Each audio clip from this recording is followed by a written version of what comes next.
So, nigawas ta kay ay mo palit sa atong riding jacket. Ako at bang daw siya sa Grand Palace. Oh, mag-seatbelt din. Pagawas mo lang ko ha, karon pa ko, pagawas mo ko. Seatbelt ha, di pwede nga, di kong seatbelt.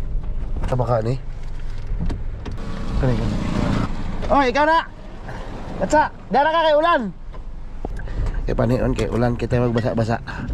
Then, tapos nasa dako nga sticker. Pudya ka na yung sticker nga rainbow na medium size nga riding jacket. Okay, first customer.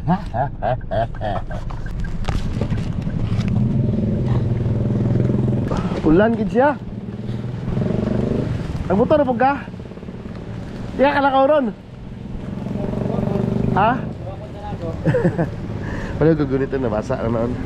Na sticker na rainbow ka ni. Hawa inyo? Nakabaka? Aba, gikan maka dito? Oo, gikan maka dito. Tayo, wag na no. Uy, thank you kayo, thank you. Picture, sir. Picture. Idol.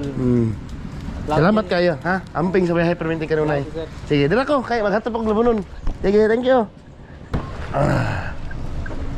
Op, ayaw kalimot mag-seatbelt kay ma-intensis ta, kakabaan ta sa matikitan ta.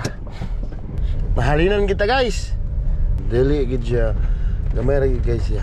Ako ni pabuhat.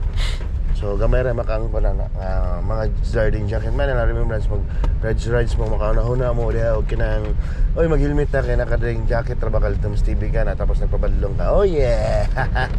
Oh yeah mga taga-Butuan. 99.9 Safeguard. Pre bisag kapuitan natin mga obligasyon gyapon natin ning magpa-laundry kay atong asawa di mga dili mo labayon.